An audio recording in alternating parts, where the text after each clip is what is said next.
Good morning, I'm TerriTalleyVenters, and today I'm going to read you one of my short stories from my Elements of Mystery collection. Number 10, Neon. I've always wanted to go to Bora Bora. Aunt Gertie patted her only niece's hand as the plane descended towards the tropical paradise.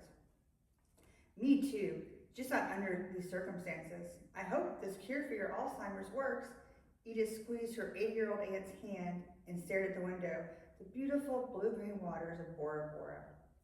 Tiki huts scattered the water just a few hundred feet off the coastline. Are we staying in one of those tiki huts, like in the brochures? Gertie asked. I don't think so. Those are for the tourists. We're staying with a local couple who specializes in the treatment. The neon cure? Yes, Aunt Gertie, the neon cure.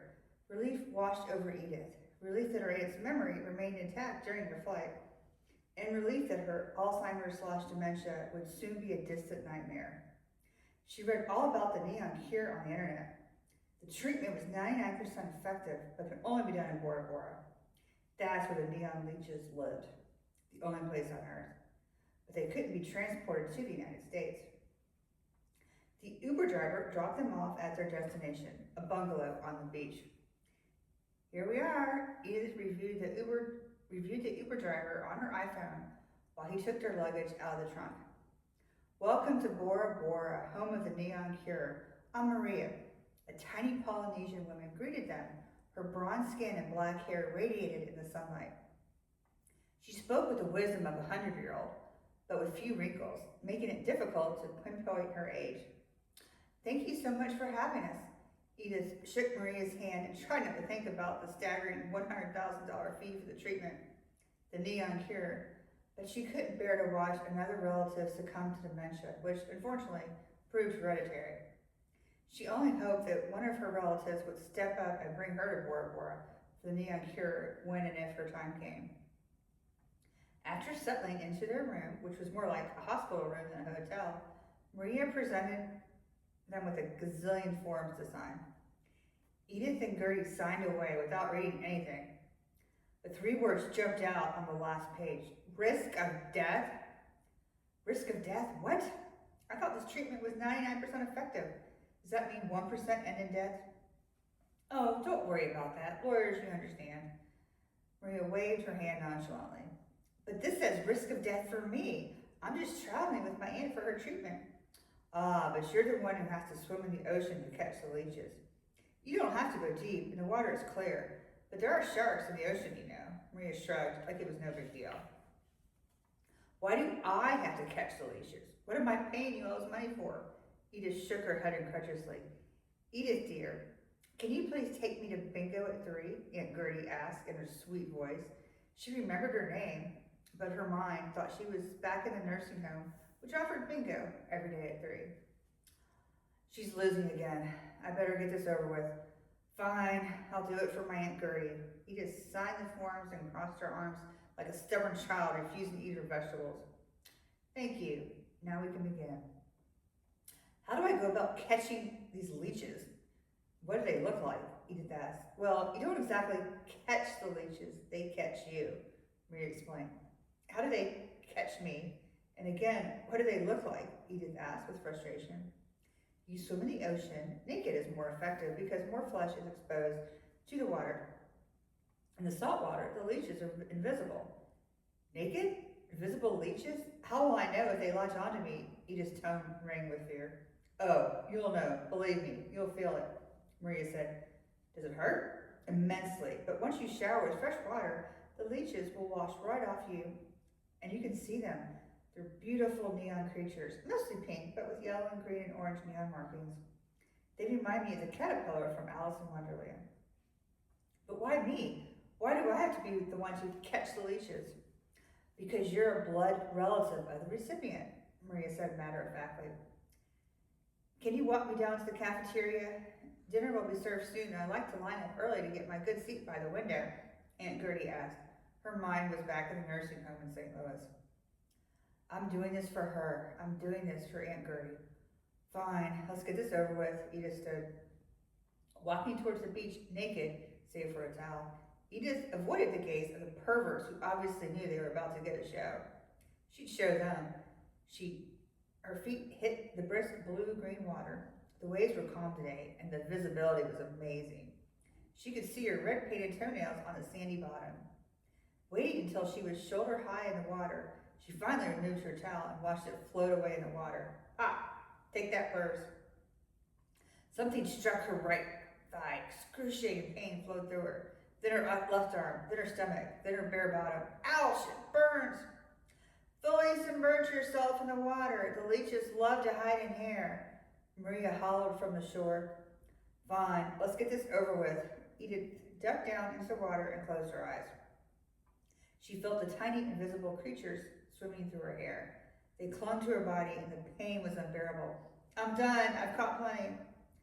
Bursting out of the water, naked and screaming, Edith ran towards the shower, just outside the bungalow where Maria waited. She no longer cared that the local perverts stared at her naked breast, bouncing as she ran on the beach.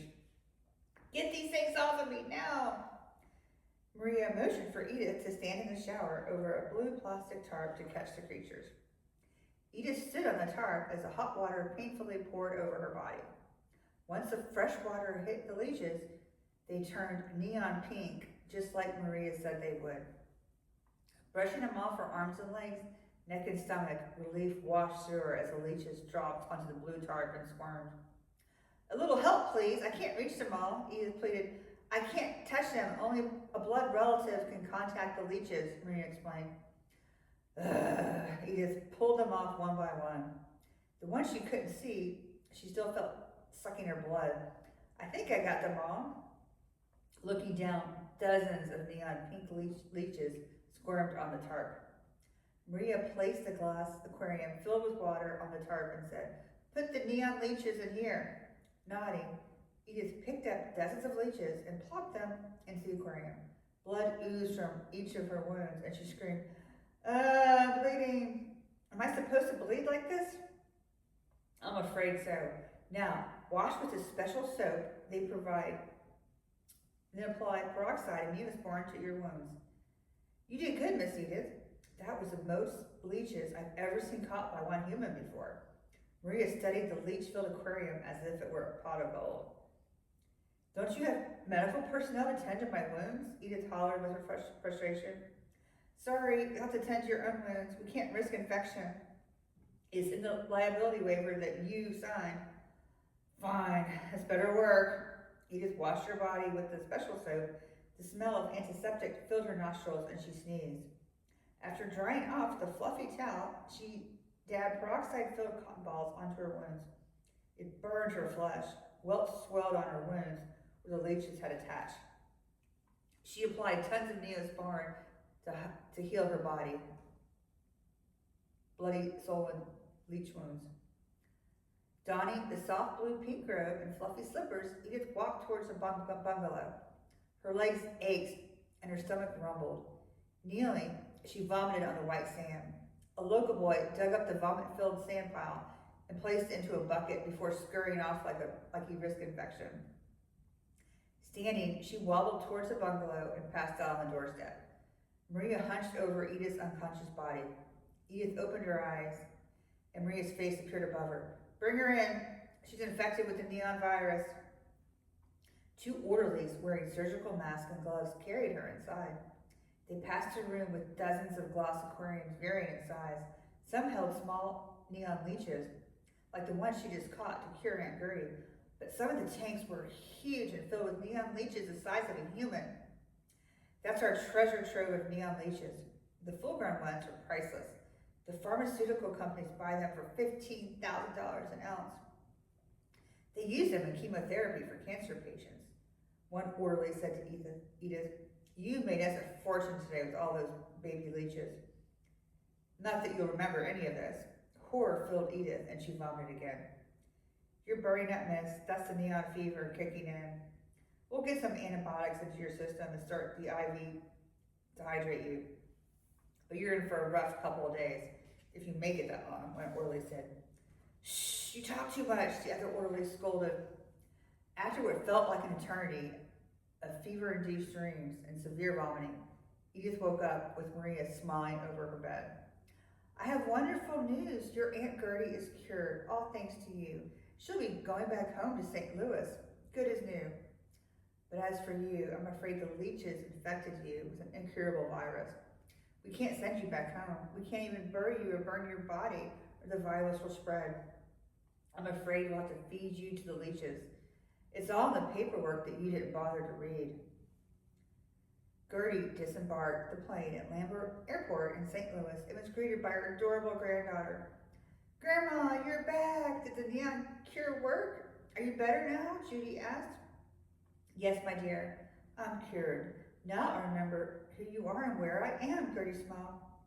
What happened to Aunt Edith? I thought she went to Bora Bora with you. Who's Edith? Gertie asked. Come back next time for more stories.